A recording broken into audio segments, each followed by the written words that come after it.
If there is no struggle, there is no progress. And if you're a Black entrepreneur who's ever tried to successfully secure startup funding for your business out here, then you probably know about that struggle all too well. But don't worry, there are plenty of solutions and I'm gonna help you find them. I'm gonna teach you what some of the true inequities are, give some advice from a company that found success in spite of that very struggle, and give you some sources that you can use to find funding now. My name is Tori, and this is Startup Funding for Black Entrepreneurs. Click the link in the description for resources that you can use to find funding after the video. If you like what you see and you want to hear more, subscribe and hit the bell to hear more. You may be watching this video and saying to yourself, hey, yo, Tori, securing startup funding is hard for everyone. Why is it considered harder for Black entrepreneurs and not just seen as bootstrapping? Well, for minority-owned businesses with more than $500,000 in annual gross revenue, the average loan amount is $149,000. Remember that. I'll tell you why in a bit. On top of the normal challenges of, just starting a business, Black business owners must also navigate a considerable funding gap between non-minority and minority-owned businesses. Funding gap. What's that? Well, according to a report done by the Federal Reserve on the topic of entrepreneurial inequality, it essentially states that in virtually every way that is possible to measure, there is a consistent gap between the financing that non-minority small business owners receive and the financing that minority business owners receive. Now, remember that number I asked you to hold on to? It was $149,000 as the average loan amount given to minority-owned businesses with an annual gross revenue of $500,000, right? Want to know the average of our white brothers and sisters?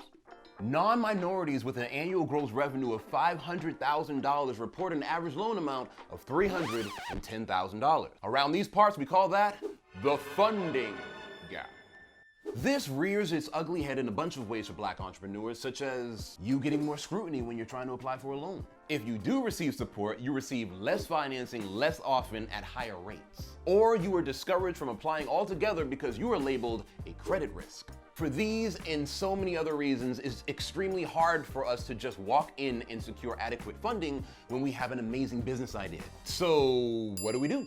To start to answer that question, we're heading to McKinney, Texas to check in on a business that can not only speak to the difficult journey to secure startup funding, but also how they overcame it with something that was right for them. Let's go to Texas. Hi, my name is Dr. Ty Caldwell. I'm the CEO and co-founder of SheerShare. And I'm Courtney Caldwell, co-founder and COO of beauty tech startup SheerShare.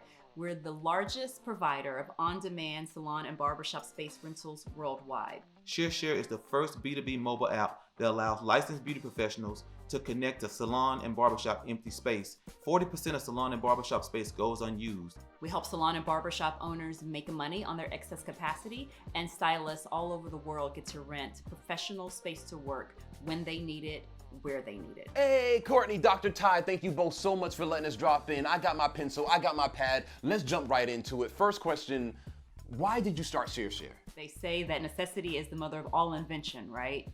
So my husband and I have been in the industry for many years. We realized that licensed professionals didn't want to be, bunkered down on a contract or a lease. One day, out of the blue, like completely out of the blue, a stylist called us and said, hey, I know about you guys. I've been to your website. I read about you in the community. I just need like a suite for Friday, Saturday. Is that even possible?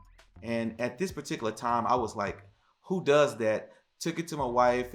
And I remember Ty came home and told me about this random phone call. And I was like, babe, that had to be a prank phone call. Like, no one ever asked to rent space by the day in our industry. Like, what was this lady thinking? Are you sure it was even a real person?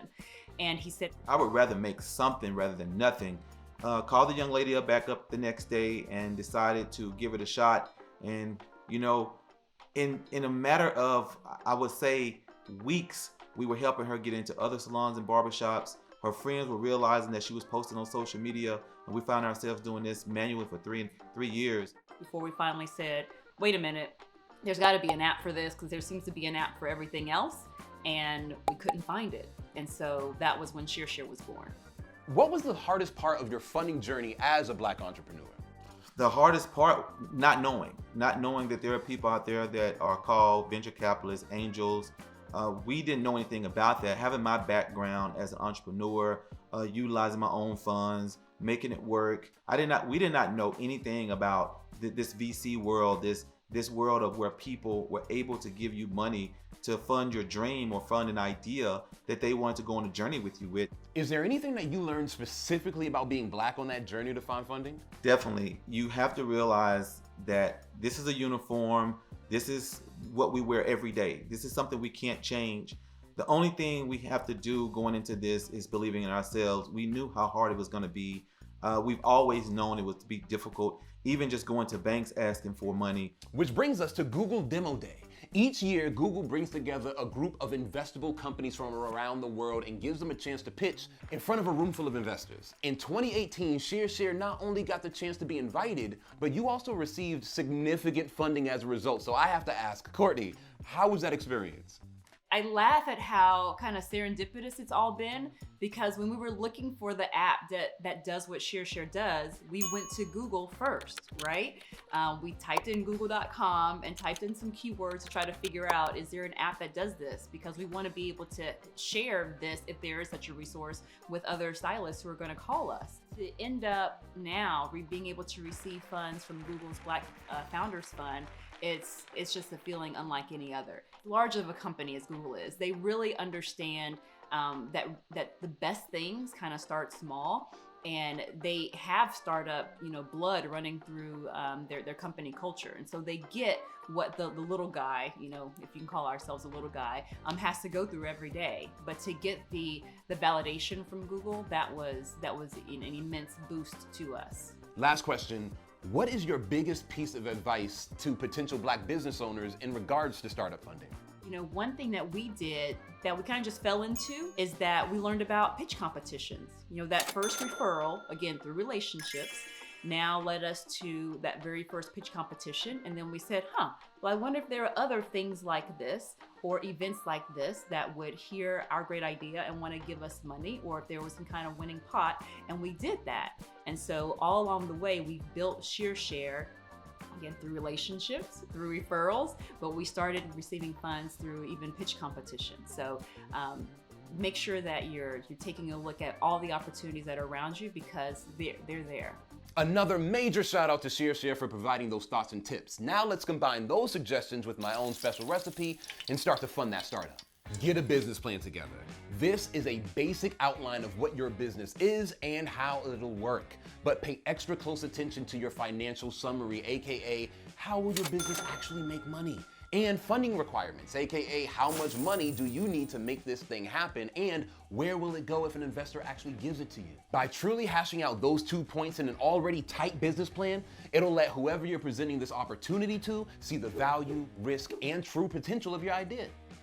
Look up and reach out to companies you admire and straight up ask, how did you do it? Don't be shy. People love to tell you how they accomplished an impossible task, and you never know. Through that small connection, you may just be adding to your network. Find funding. I know, easier said than done, but here are some resources that can help. First off, we have to give a major shout out to Google Demo Day. It's one of the big moves that ShareShare used to thrive. And if you're interested in applying to that journey, check out the link in the description. Grants. If you're looking for grants, try grants.gov. This database displays all the federal grant programs from every eligible U.S. agency. If you're looking for government grants, this website is the one. For loans, check out Founders First Capital Partners. They offer flexible revenue-based loans for service companies led by minorities with a focus on preserving ownership. If none of these work for you and you require a bit more of a creative approach, try fundblackfounders.com. This is the new Friends and Family round. It was started by a few Black founders who were completely frustrated with the lack of funding resources afforded to Black entrepreneurs. It's a crowdfunding platform doubling down on Black founders, resulting in the birth of more Black businesses. This is a perfect fit for those looking for non-traditional funding. If you'd like more funding options, check out the link in the description for 31 funding resources you can use now. Those are my thoughts. So, what are yours? Comment below, let me know. Adios, people. Until next time. Let's go to Texas. Let's go to Texas. Let's go to Texas. Let's go to Texas.